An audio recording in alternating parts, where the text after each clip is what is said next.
Lewis, 2 in a row. What's going Hey, on? well, it's not two Wolves. in a row in the league. It's two losses in a row. Well, it's about to be 2 in a row in the league. I'm not going to talk trash because I don't talk trash. It's not my thing. But He's licking his shot. No, they're doing this. You're doing it on purpose, not to interrupt you, Lewis. City's doing this on purpose. They lost. They're like, yo, we go to play Arsenal. We're going to lose twice before we play them to give them a little bit of hope. And then we're just going to absolutely rip their heart out. You watch your mouth. but here's the funny thing about that, right? Like, so for the cup game, we played just guys, right? And you could see we weren't really into it, and you knew Newcastle really, really wanted that game. So you're playing against that, and City were still in the game.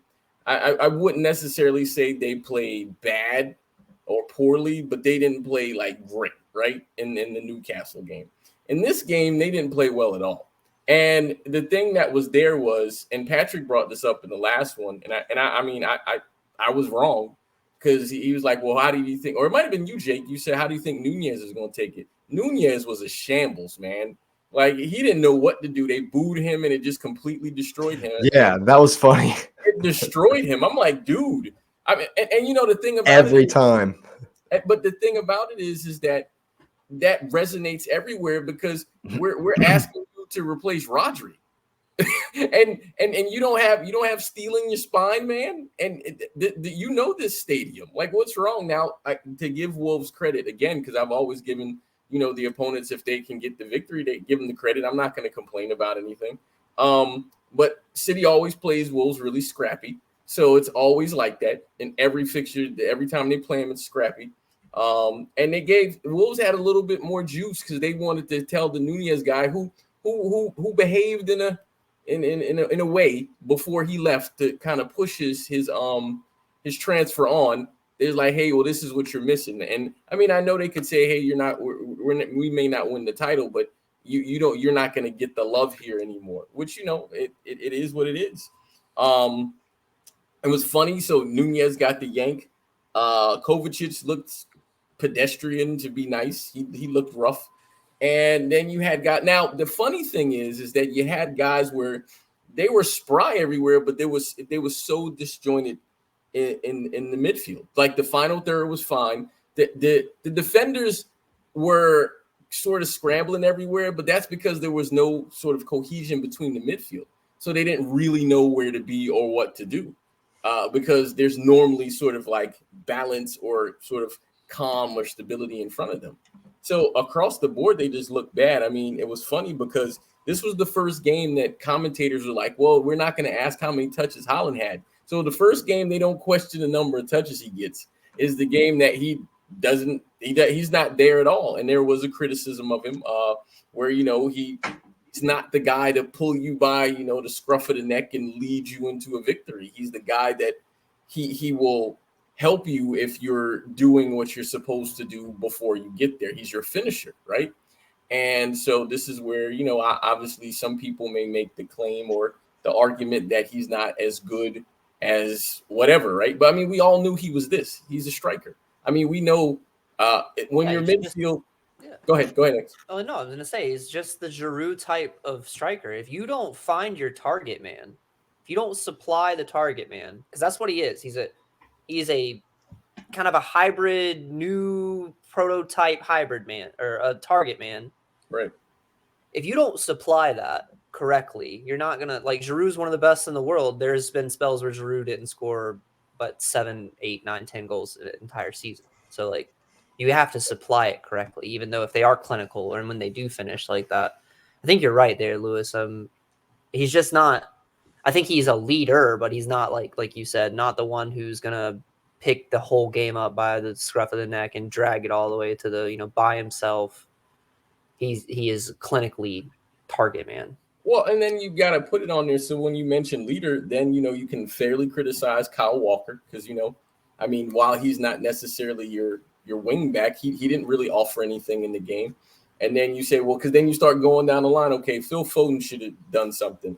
And I mean, Pep kept moving him around. So, and then the other thing, and this thing really mattered, is then, and there was a rightful criticism of Pep as well too, because Pep criticized Rodri for getting his red, which was right to criticize him for the red. But Pep got the yellow in that game, which in the other game, which led to that. And if he's going to say, hey, Rodri has to know better to not affect the team, you're a manager. You know how many yellows you were on. So, okay, so we restarted. But I mean, it's easy for them to get them now, though. but It's a little easier for them to get them now. Yeah. But they know about that already. They know. But habits are hard to, I would say, like, his managerial style is very much so the same. Pep is very consistent. But it's hard to change. I agree, but then if you're asking the players to do something, Rodri is calm and all that. And he had a moment and he got sent out and he was wrong for it, but that's what happened. But if you can't come at Rodri and be critical of him, and then you're in the stands because you got a yellow card for something silly. And now the thing about it is that third yellow card, okay, maybe that one was worthy, but what about the other two? Were those other two worthy? Because that now we're looking at the body of what you've done. And so you can, those who have criticized them, they can have a point there. Now, what I've seen with some City fans is like, they're like, it's the end of the world. And I'm just like, dude, first of all, we're not even through the first third of the season, right? Like we're barely there. And so then, the fixtures are there. We got games along the way. First, I don't know about you all, but I never expected City to win all their games. Invincible only happened once, and is a reason it's only happened once. It's way hard. It's way harder than people think it is. Yeah. It's so much more difficult than people think it is, and that's why Arsenal fans are forever like, "Oh my God, we're the only team ever," because it's that difficult. Dude, but it doesn't happen anywhere. Like, for example, you got in football, soccer, Arsenal did it, right? In the NFL, only one team has ever done it ever. I'm like, yo, it's impossible to win all the games, so you have to expect that either a team will play better than you on the day, or you will play bad, or both. Well, that you have to change, like with the Premier League and the way this is all structured with the international and domestic cups. You got to focus on one. Like, look at the invincible season that Arsenal had in the league, and then look at their cup performances during the same season. It's the focus has to be, and I don't think that's City's. The City wants to compete heavily they want to probably repeat their Champions League. They want to repeat their title for the Prem. If they do both of those, it's a winning season. They don't care about hitting a treble or a quad. They want, now that they've obtained the big two, they want the champs. You can tell. I think honestly, City will be happy with retaining Champions League. Yes, 100%. If that's all you win this season, City will be very happy. City changed their focus. You saw it. You saw it switch. City changed their focus. Yes, they will win the league. They will dominate this league if you let them. Catch me if you can.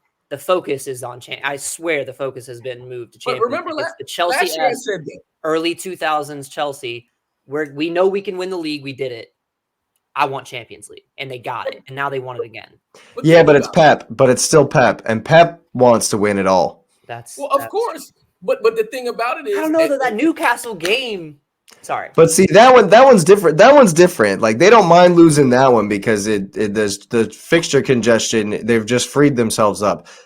Look. At the end of the day, say what you want about prestige and about it's another cup. Look, this is a business. At the end of the day, the Carabao Cup is not worth a tenth of a Champions League place. Right. Especially if you go to a semi. Winning the Carabao Cup is not as much money as one game in the Champions League. Yeah, that's true. To win the whole tournament does not net you in the same amount of money as winning as one Champions League game. And so when people are like, nobody cares about this cup, there's a reason no one cares about this cup, is because it's not worth anything. And City don't care at all about that, but they care about the rest of them. But here's the thing that matters is that we got injuries that are stacking up in specific areas, and some of the guys are coming back. But here's the first thing, and we've talked about this. if you lose, doesn't matter if you played like you didn't care. The moment you lose, you have shown someone where your weaknesses are, which means the next team can come in and get you. So you don't want to lose at all. So even though they lost the game to Newcastle, if they had lost to I don't know, some lesser team, then it wouldn't have mattered in the same level. So say, for example, it was switched and they lost the cup game to Wolves. Then people will be like, whatever, it's Wolves. But then they lose to Newcastle. That changes the whole momentum of the league. And so you have to understand that the thing about it is no one wants to lose, and it's the manner you lose, because that matters. And because Jake, you mentioned that last year, like the manner that you lose the game influences that. And for example, that the midfield that we had together had never played together in that game. They had never played together in a game before. And the front line was moving around, but they didn't have the regular guys, right? And then the back line was shifted around too. So there was literally no cohesion because you have the final third and the first third, and there's no glue sticking it together. And it's a point that I think X has made before. I think you've made it as well, Jake, about just the importance of Odegaard or Enzo or whoever, where this person is connecting you. And if there's no one there, it doesn't matter what those guys on the other ends do. It doesn't matter at all, because the City style is not to kick it over the top and run under it. So they're never going to do that. So that means that you're going to make people, you're going to try to play your way. And once the opponent sees, oh, you can't play your way. So would you say, so that being said, we've hit on the two biggest points. Who's bigger, not having Rodri or Pep being in the stands in this particular game? For this game, I would say Rodri not being there is bigger. Yeah. Because Rodri would have fixed it. I mean, they were in the game. I mean, it wasn't like, Wolves destroyed them. They were in the game. I mean, Alvarez had a sick free kick, right? So dirty. It was dirty. I mean, they were in it. Once they made those substitutions, if you had Rodri there to protect those guys and play the balls, because he plays those balls, they're in the game. Because Pep still was present, so his presence was there. But see, the thing is, you can't have both of those happen. Either Pep has to be on the sideline, or Rodri needs to be on the field. You can't be missing both. So I mean, and we're not talking about the weekend, but Pep will obviously be back on the sideline. And I think that will matter. Now, I don't know how much effect that will have on the results, but we talk about the fodder and what do they have to go to be motivated. They have a checklist now of stuff they need to be motivated. Yeah, fair enough. You do have a game in between, and Rodri will be there for that game. Yep. Do you think he even plays versus Leipzig? I mean, probably. Absolutely. And the reason he plays is because he can't miss that many consecutive games without losing form. So he needs to play because he has to stay in shape. Because if you miss 3 weeks, that's almost, I mean, it doesn't matter how much you train. It's no different than having an injury. Yeah. So he has to play. So he'll start the game. And I think what will happen for that is I think they'll try to figure out how guys can kind of replicate or protect in that sense. Because, the thing, like, is he put Phillips on, right? And that was the only time that he really kind of seemed a little stable. I mean, he doesn't produce like him going forward, but at least there was a degree of stability there when Phillips was on there. But, I mean, even Phillips is still catching blame for stuff. And I'm like, there's nothing he can do to win the fans. The fans already don't like him. And then you have the goofy rumors, which I don't know where they are because this came from transfer rumors. There's no way Arsenal goes for him. I just not a chance. That would be the stupidest thing. That would be the dumbest thing I've ever heard of in my life. There's no way. But There's absolutely no way.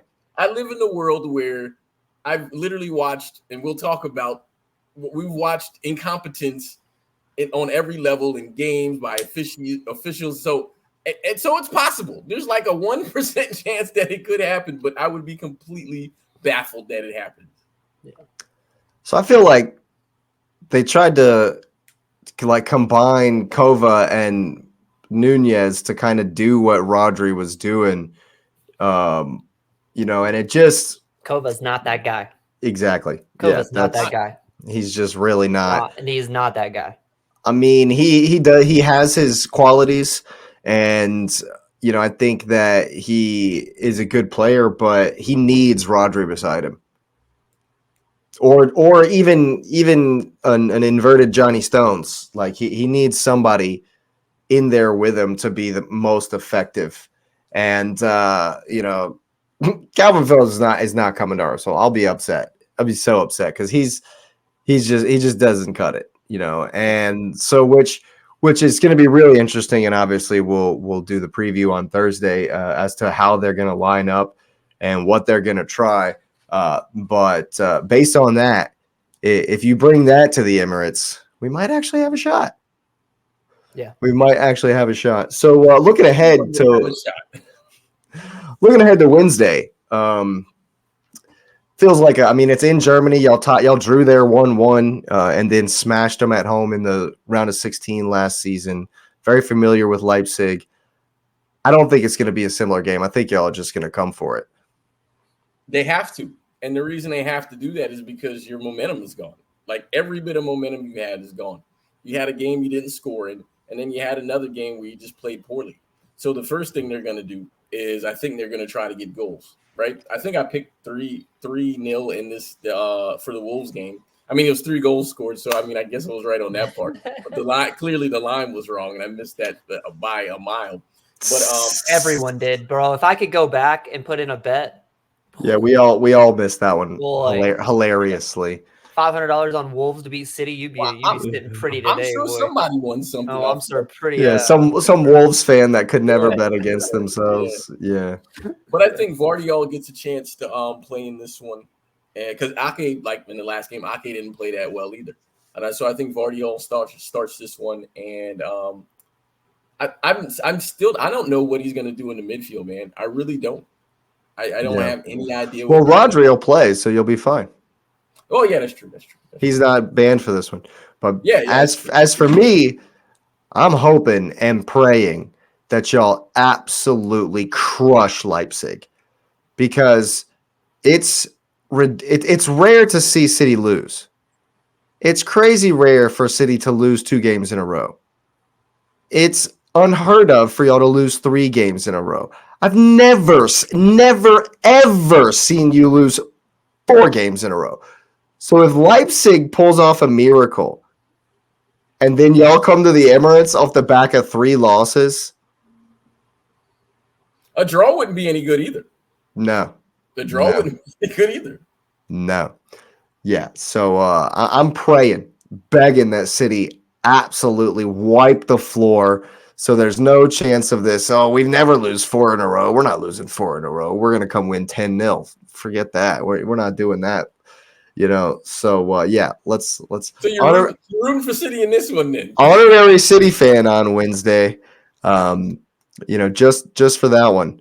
Just for that one. It's the Champions League, man. I'm not going to cheer against you until the knockout stages in the Champions League. Because y'all should wipe the floor with that group anyway. So there's no point in me. There's no point in me betting against you. No. Yeah, not at all. But yeah, I wanted City to get Newcastle's group. Oh yeah, it wouldn't matter. It wouldn't matter. It would have been nice. It wouldn't matter. It would have been nice.